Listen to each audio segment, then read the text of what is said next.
2017 meeting of the Rotary Club of Louisville. I'm Tony Kemper, head of the DePaul School and Club president. Please welcome Dick Bryan, director of the International Center for Corporate Learning for the Sullivan University System. Dick is a Paul Harris Fellow, past director of our club, and has served as an MC of recent District 6710 conferences. Dick? Wholesaling, founding member of the 1912 Society, president of our club in 86, 87. Congratulations and thank you for all you've done for Rotary.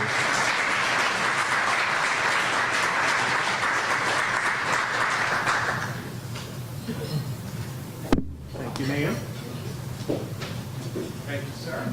We appreciate you. Thank you. Thank you. Thank you.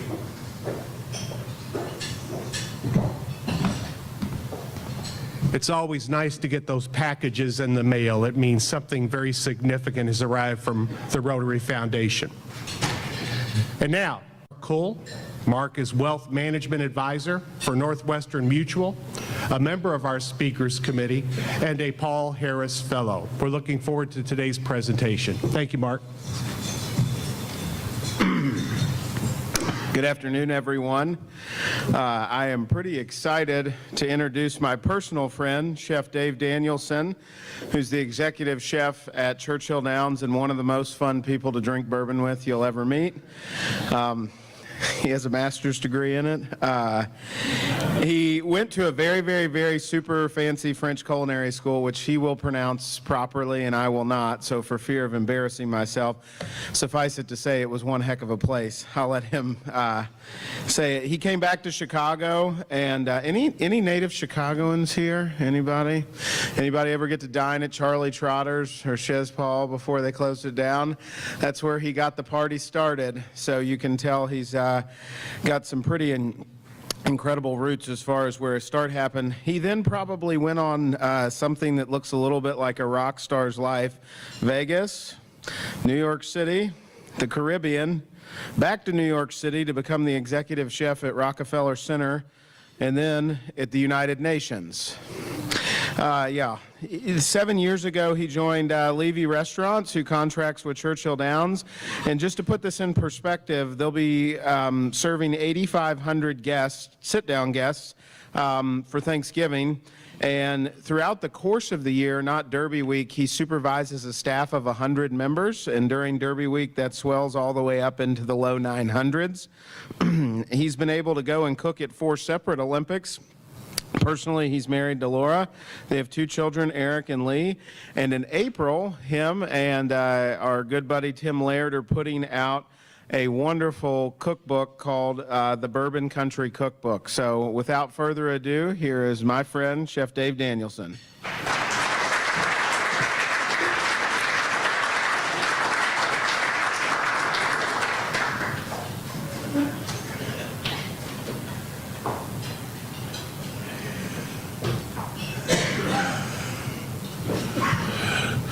Well, thank you. It's a pleasure to be here today. When Mark called me and asked me if I'd be interested, I immediately jumped at the chance.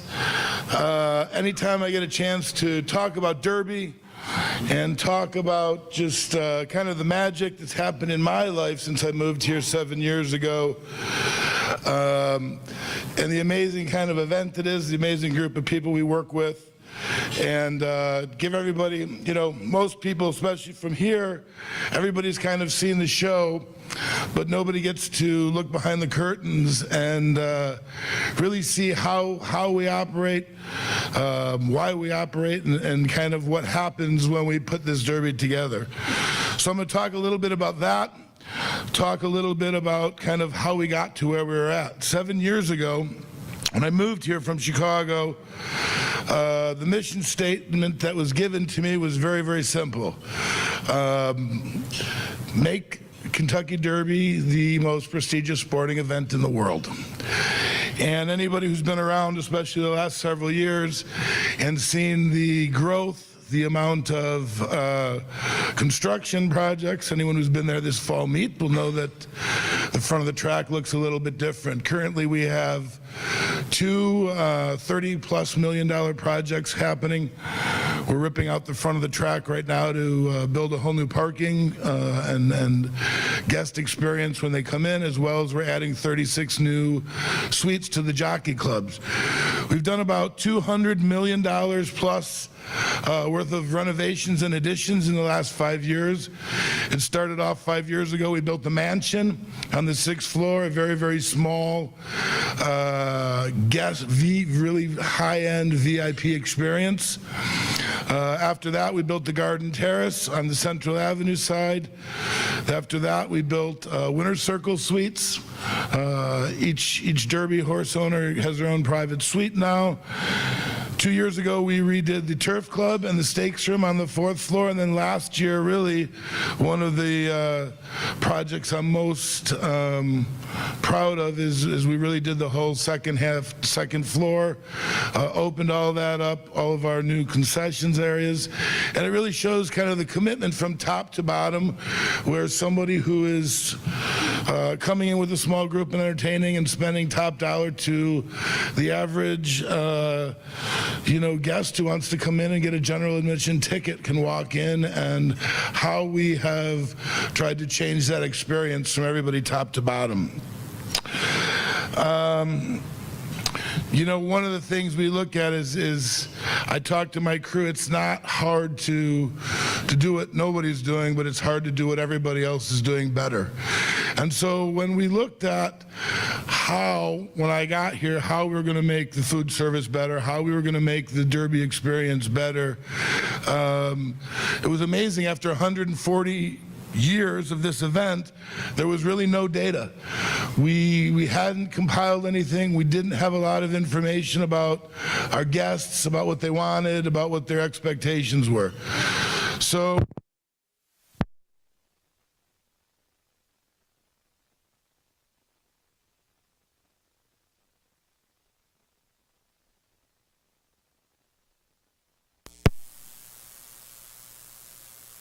and we really started to work on finding out who our guests were, what our guests wanted. And one of the things that makes the Kentucky Derby so, I guess, challenging is we have everything from a $70 general admission ticket to a $12,000 mansion ticket, to people who are spending hundreds of thousands of dollars in the luxury suites and entertaining. So the size and scope of the event very, very different. So we started compiling as much information as we could to help us try and make decisions to make sure we were making the right decisions. We found out a lot of very interesting, kind of facts along the way that helped guide us both from a guest experience, decisions of what people were really looking for, how people were coming out to the track using that, as well as trying to find pricing and make sure that we were delivering on perceived value and our guest value for what we were providing. So I'll tell you a little bit about some of the challenges that we have. From my point as a chef, we have 400,000 people come through Derby Week. It has grown every year that I've been there. We continue to see record crowds year over year. We continue to expand. In the premium areas, this year, with the new addition of the suites, we're going to probably top off at about 24,000 people a day. So what that means is Millionaires Row, Turf Club suites, people who are sitting down actually getting a meal or beverage included in their package. That's 24,000 people a day. For really Thurby now, Oaks and Derby. In addition to the concessions, I oversee with my team all the food and beverage operations that happen there. When I got here 7 years ago, that number was about 16,000 people. So we have really grown considerable in the amount of time that I've been there with while we see a lot of new additions to spaces, while we see a lot of new additions to that, the actual infrastructure that we work within the kitchens really has not grown at all. We have not added any major new spaces. A lot of the improvements that we've done have been new equipment and a lot of new technology that helps us kind of prepare and hold and guarantee what we're doing. So one of the questions that gets asked to me all the time is, of course, someone said it when I came in today. You know, hey, when we're cooking for 7 or 8 people at our house, it's no problem. But then when we have 20 or 30 people, you know, things start to go a little sideways. And how do we do that? So how do we put together a meal for 24,000 people a day? Derby week, we have 28 different menus. The menu changes every single day. So it is an enormous undertaking, enormous amount of food, and staggering amounts of product that comes in. So I will tell everybody how we do it. We start off, when I got here 7 years ago, we used to start Derby planning actually about 8 to 9 months before the Derby began. Now, I started having meetings about the 2019 Derby about 4 months ago. So it is really a year-long plus thing. We've been meeting about this Derby because of construction, because of expanding new areas, and because of expanding new expectations. We're well out over a year. But it all starts with the menu, and it all starts with the menu design. We start to look at how we want to put together the menu. We look at past year's menus. We look at things that have worked. We look at things that haven't worked for us. And we start to, you know, kind of draw the box to figure out where we're at. One of the biggest changing elements for us over the years is our ability to use local products. One of the things that when I came here was very, very important to me was that we had as much of a local impact financially as we could. We have a lot of great agricultural products here in the city and the state. We have a lot of great farmers. We have a lot of people who are wanting to get their products into Churchill Downs and show us what they can do. So we started seeking these people out, and a lot of them came to find us. There's a lot of issues. We were finding small purveyors who were telling us they were making 400 or 500 pounds of cheese a year, and we're telling them we use 4,000 or 5,000 pounds a day. So, you know, people didn't really understand the size and scope. So what we started doing was we started working with these farmers. We started bringing in other experts and figuring out how people could, one, scale up their production, scale up their businesses, and we started making long-term commitments to people that over the years we would continue to increase our participation and guarantee that we would do that business with them, allowing them to grow their farms and their businesses and work very, very closely with them. And a lot of them, you know, it was a tough learning curve. The other part to that was the actual distribution and getting the product to us. So we brought in some of our partners. I will tell you that serving thousands of people, hundreds of people, tens of thousands of people, one of the biggest concerns I have is safety and sanitation. Both for our guests, our staff, we want everybody to come to work. We want everybody to come to the Derby and have a great time and go home, be happy and healthy. So we have a lot of very, very tight controls on the product, how it comes to us, where it comes from, where it's grown, how it's grown, and how it's handled. So we brought in a lot of third-party auditors to help people understand that and make sure that the products that we were getting were safe and were of the quality and standard that we needed to serve our guests. So once we started a lot of these programs, we start putting the menus together, and it happens right now. We're starting this year, we're starting the process right about now. Every year we start doing the tastings. So we spend usually the summer writing the menus, getting everything together, and right about the end of the fall meet, we have a pretty good idea what we're doing every day. We start doing the tastings. So how this works is I make every dish for my sous chefs. So I have non-derby time. I have 6 men and women who work underneath me, who are my immediate managers. So I prepare that meal for them for 6 people. We all look at it, we talk about it, we talk about our ability to make it, we talk about the variety, a lot of different issues. Once we have kind of tweaked that, what we then do is we extend that out and we make it for 25 people. And then we do this probably 3 different times, and we invite people to come in and taste all the food. What we do before anybody gets in the room is we weigh all the bowls, all the platters. So we weigh everything so we know exactly how much weight we have. Once the people come through, they eat, they leave, we go back and we weigh everything again.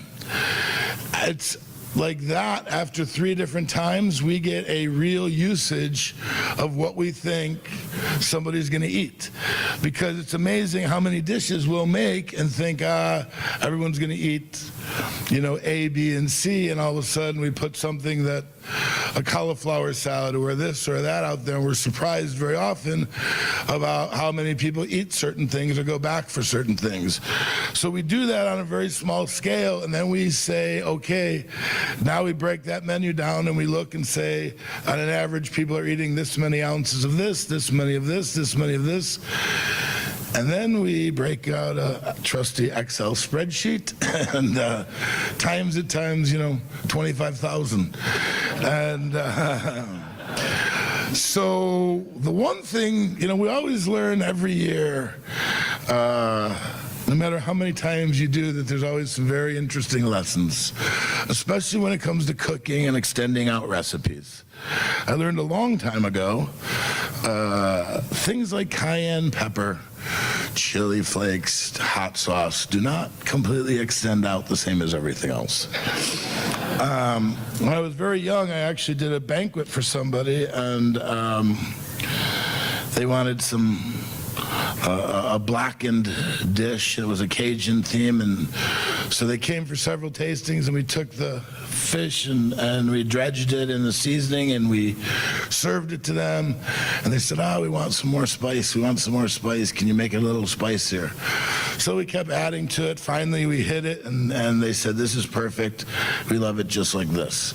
Well, we didn't realize was a week later, 2 weeks later, we did the event. It was for a couple thousand people. Unlike the tasting where we took it, put the seasoning on it, and then cooked it, for the banquet, we put the seasoning on it, we seared it off the day before, we let it sit overnight. The next day, they had some really, really spicy Cajun. And I remember my boss looking at me going, oh my God. I said, what are they going to say? They came to us 3 times and said, make it hotter. Amazingly enough, they never came back and said a word, but I will tell you, every drop of sweet tea, lemonade, water,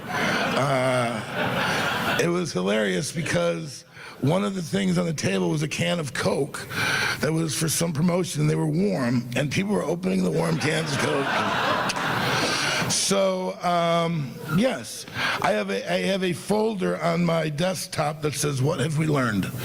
And every year, no matter how many times I've done this, I keep adding things to the what we have learned file. So, that is kind of the mechanics of what we've done. Is we've taken and figured out how to scale these menus up, how to figure out to get to the numbers that we need to get to. But a lot of it comes down to human error, right? So it is very important to us that we manage by vision, that all the employees that work for us, a lot of people coming from out of town, out of state, we deal with culinary schools all over the country. We fly in about 50 other chefs to help with us. Our staff goes from about 700 or 800 people for a total food and beverage staff during the year to 4,000 people Derby week. So how do we take these people in here and how do we get them engaged in what we're doing, and how do we get them to understand, the vision of what we're trying to put forward? So we have several things that we do, but when everyone flies in, we get everybody together. I've learned several years ago that if we did a tasting and showed all of our front and back of the house people what we're serving, talk through it, go through a lot of the different basics and kind of mechanics of what we're doing, but also try to get them to understand the philosophy of what we're doing and why we're doing it. I love the word outstanding.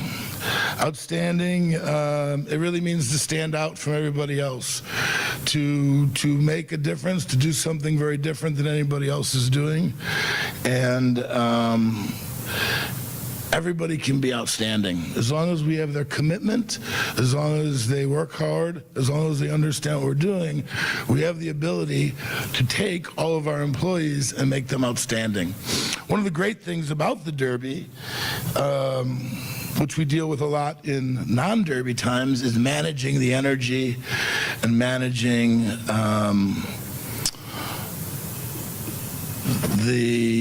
just managing the energy of our staff and managing, the what's happening on a normal day. Derby week, that seems to work itself out. Everybody's here, everybody's gung-ho, everybody's very, very excited, everybody wants to be part of it.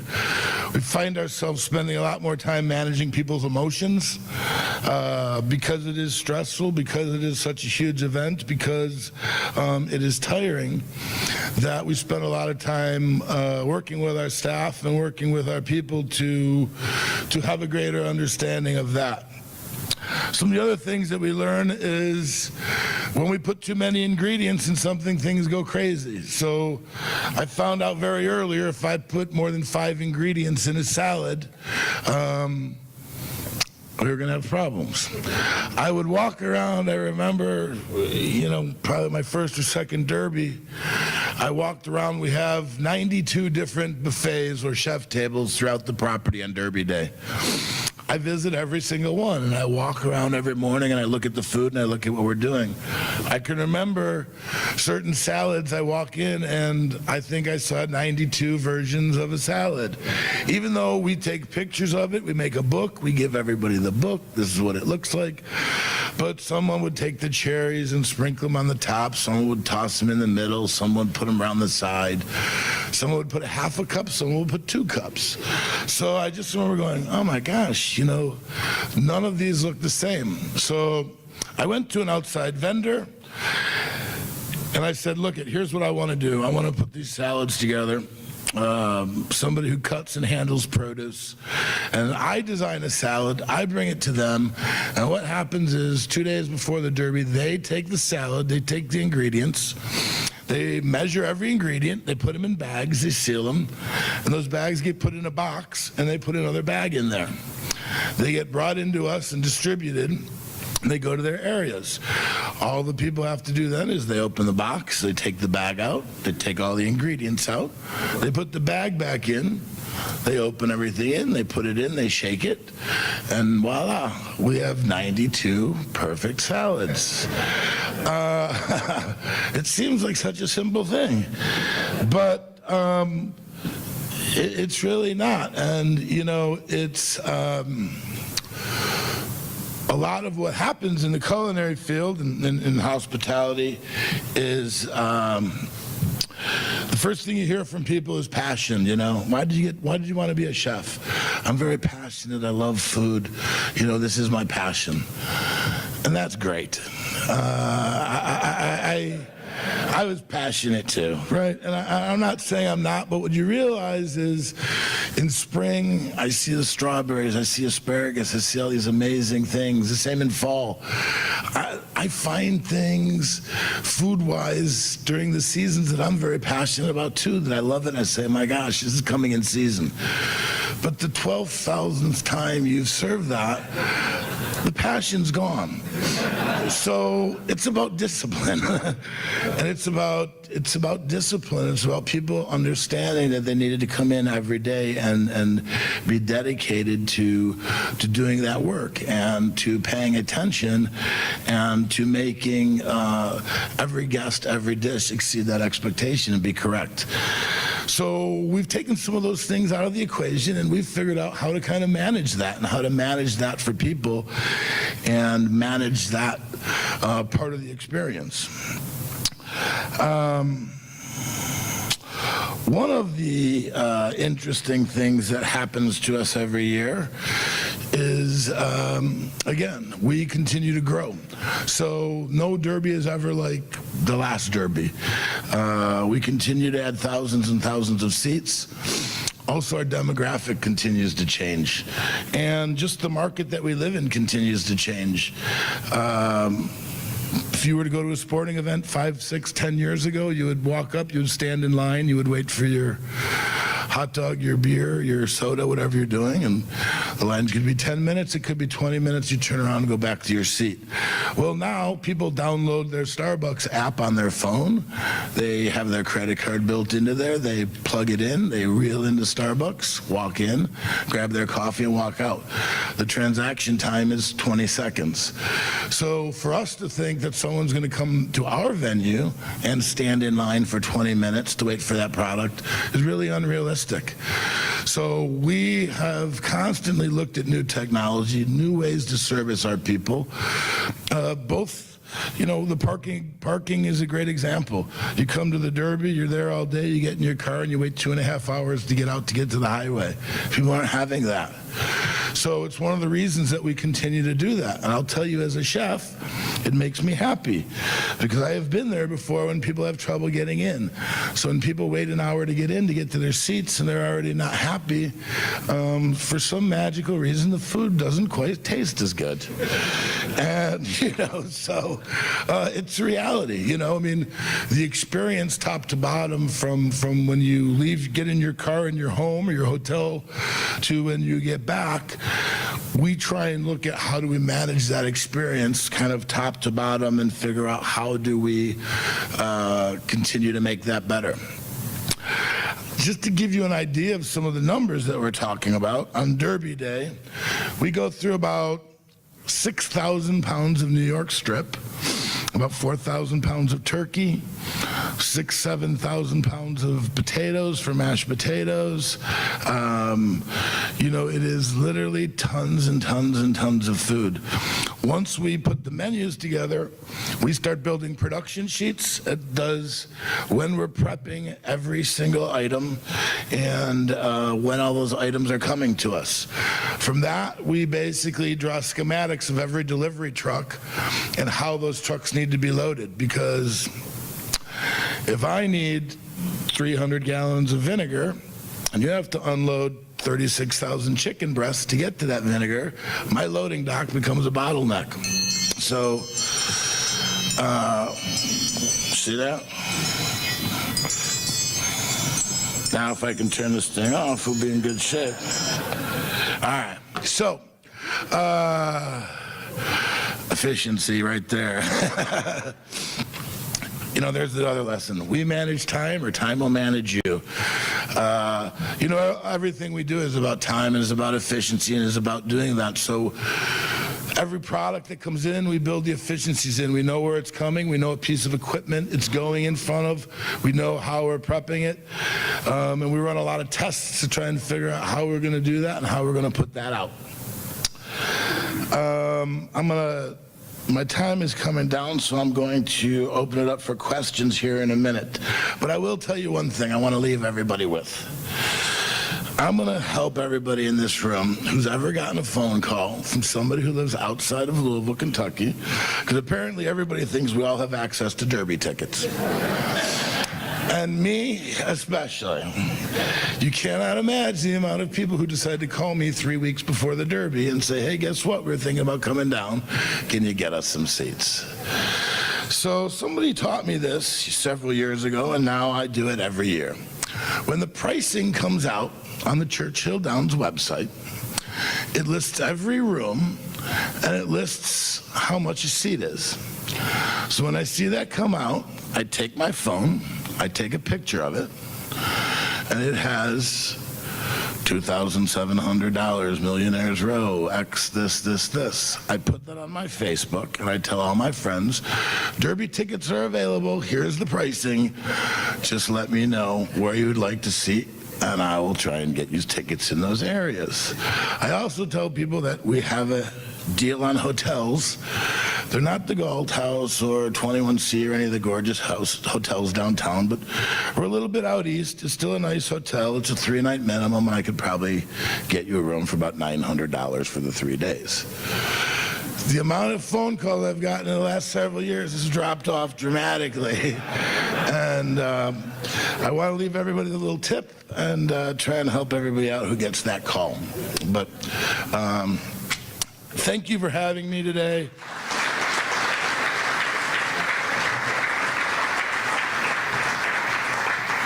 You know, and it's kind of frightening. We are less than halfway to Derby Day.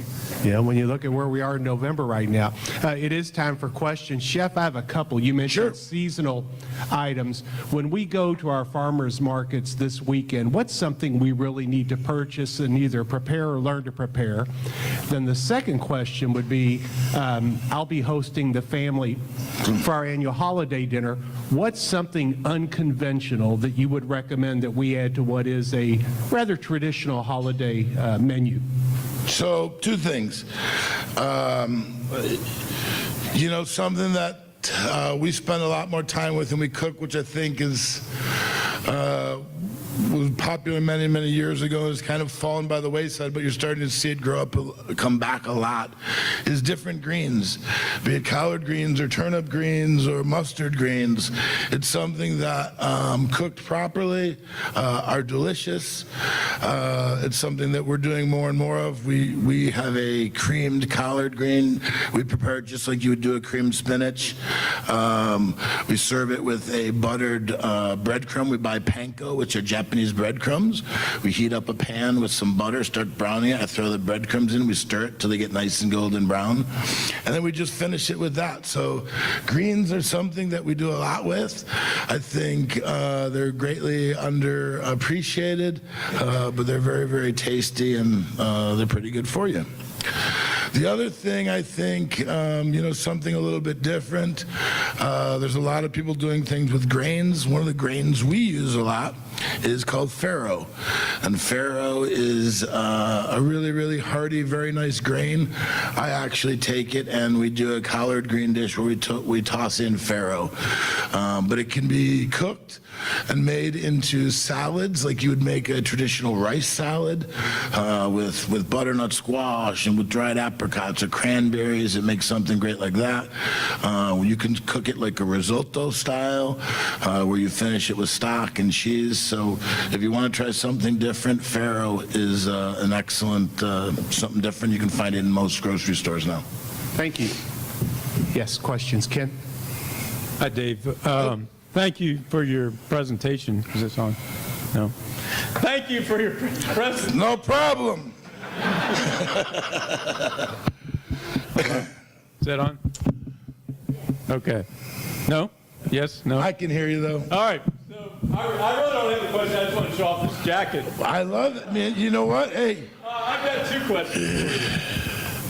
I have two questions for you. One is, most of us here probably have been to the mansion on Derby, but I haven't. Yes. And I'm just curious, what does it cost? What are those folks paying? Check one, and two, what check, are check, you check, serving check, them? What's check, the experience? Why is it check one, two. so great?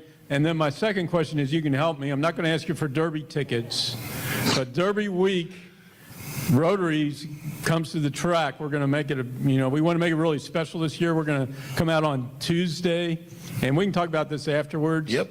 But we're looking for a room. I know Alyssa's been talking to somebody there, but I think you can help us make that a really great experience. I and think I you can can. promote it a little bit today if you want. No, and I mean, that's, I'll address the second thing later. First of all,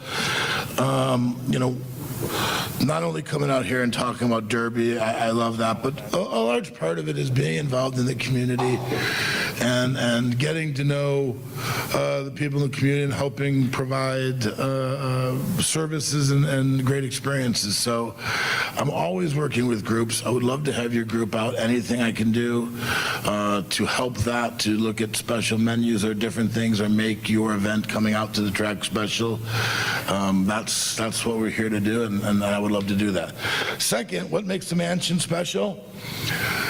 Well, I'll tell you what, it is 330 people.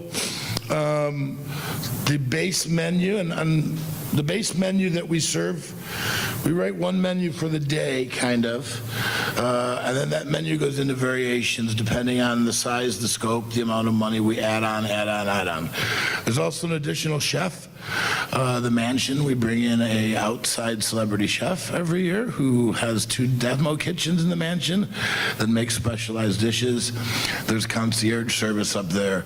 There is hairdressers up there. There is makeup artists up there. There is nothing that I can tell you. 2 years ago, a guy asked for a Chick-fil-A. It took about an hour and a half, but he got a Chick-fil-A sandwich.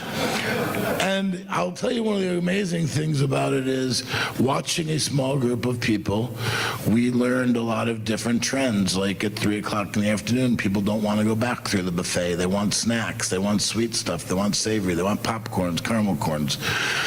Things that we've learned in the mansion has helped us drive other things that have happened throughout the track and make decisions on how to make that a better experience. But it's a very, very nice experience up there. I believe a ticket is in excess of $12,000 for a 2-day ticket.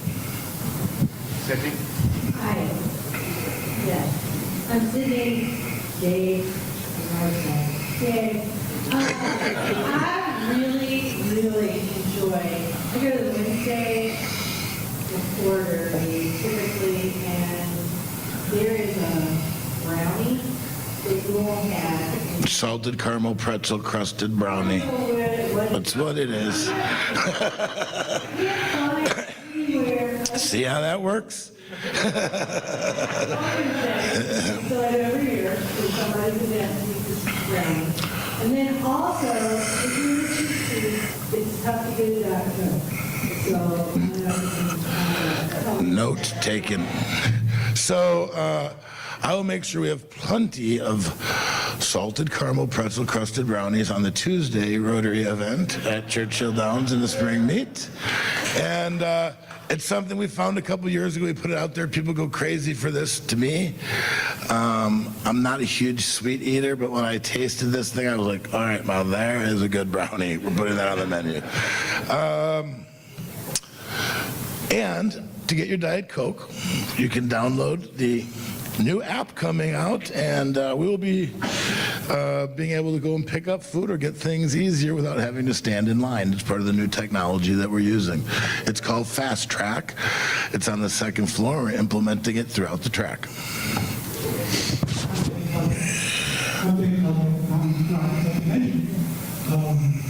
How many kitchens do you have, and since you have all the things probably irrelevant, how many prep lines? So we have 7 full-time kitchens, ranging in size from the 2 largest kitchens in the main building to the Jockey Club Suite is the other 2nd largest production kitchen.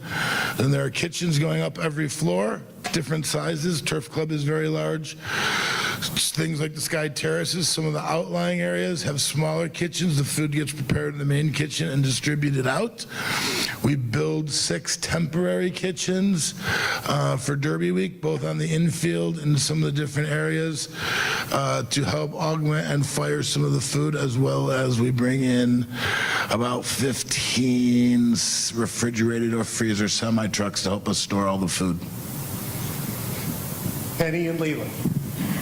Hi, I'm Penny Peebler from the Fraser, and Chef, thanks for being here. Sure. I wanted to say that I heard you had a new cookbook coming out, and I wanted to find out when it's coming out, and I wanted to ask if you'd like to launch it from the Fraser Museum.